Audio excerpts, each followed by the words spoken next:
It's a great opportunity that we've been given here. It's been 100 years since we got a chance to open up a new high school in Perham, so the community has really been supportive, and we've had a lot of buy-in, and we've had a lot of feedback, and we've had a lot of involvement from our community on what they want this building to be, because they know it's going to be the heartbeat of the community for a long time.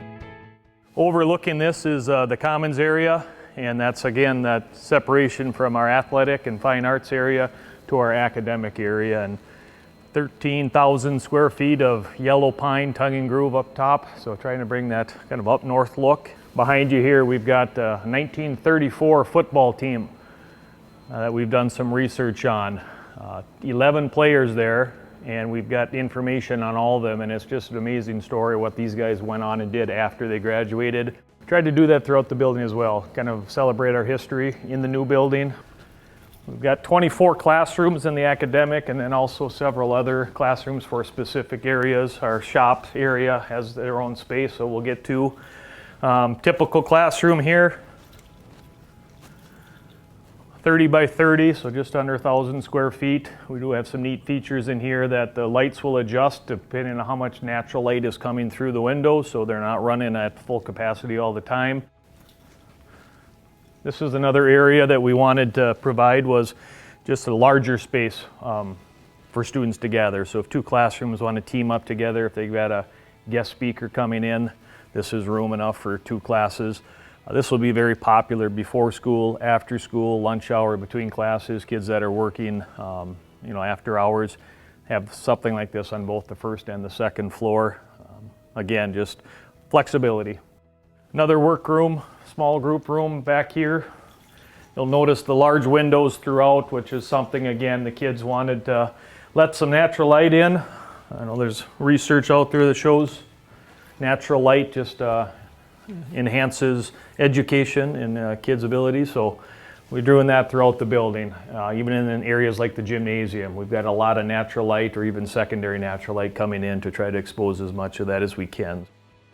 It was November of 2015 when we passed our referendum, and right from the chutes the day after we got into the designing and planning stages, and that took us 18 months. It took a long time to develop our set of plans that we were happy with, and those evolved and changed over the process all the way up to just a couple weeks ago. We're tweaking and changing things, but we were able to break ground in April of 2017, and it's been 15 months of construction. So it's been a big project. It's a 154,000 square foot facility.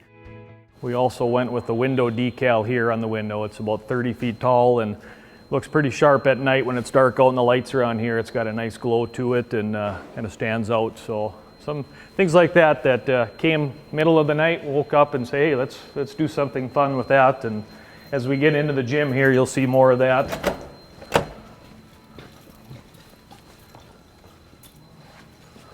So from this vantage point, obviously, we've got a 3-station gymnasium. So it gives us the capabilities for practices and for tournaments and whatnot. We can run north-south with 3 volleyball courts or 3 basketball courts. Our main performance court's in the middle with stadium-style seating, so 4 banks of bleachers come down and kind of wrap around the main court. Some of the touches we put on it just to personalize a little bit, and again, kind of remember our past. We had a committee of a few folks that looked back at the last 100 years of Perham athletics and identified coaches, players, and teams that we thought had an impact at their time or during their era. As we move across, we've got the weight room and our fitness area, wrestling room.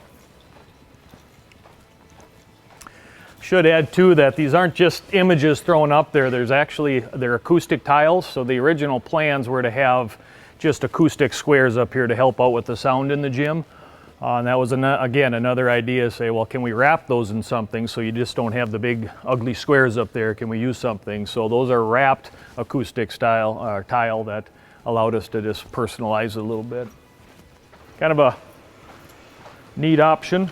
These just swing open and then folks can go down to the main floor and back up without having to leave the gym.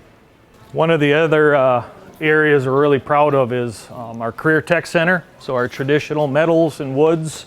Perham is a community filled with a lot of industry. It's a little town with a lot of big things happening. So between Kitmasters, KLN, Arvig, Brunswick down the road, our students A lot of them grew up here, and some of them might move on to the big city. We find out a lot of them do that for a while, and then they want to come back and raise their families in Otter County and probably be back in their hometown of Perham. So this is exciting in that it's not just your traditional metals in woods. We're partnering up with some of those businesses, and we're putting their equipment and their skill sets in the hands of our kids. 2 main classrooms inside this building. When you get out into the main area here, a lot of open space, and that's what we achieved here is, the square footage cost for this building compared to the main building was considerably cheaper. We were looking for big, large volume, high bays. We didn't need the detail work that's in the main high school, so they're connected with the link that we just walked through. Kids will go back and forth, but we were able to get a lot more square footage and serve our needs here for a lot less dollar. Overall, I think it's just a community buy-in. I think there were some people that wondered if a new high school was needed or not, and I think after they walk through and they just see how education has evolved into this is completely different than the 100-year-old high school we're leaving now. There's just the flexibility, and there's the openness of this, and it just sets itself up a lot better for educating today's kids and moving forward. But our school board obviously has been the big driver. ICS has been our owner's rep. They've been with us from day one, helping us as making decisions. BHH Partners here in Perham has been our architect from the beginning on both projects.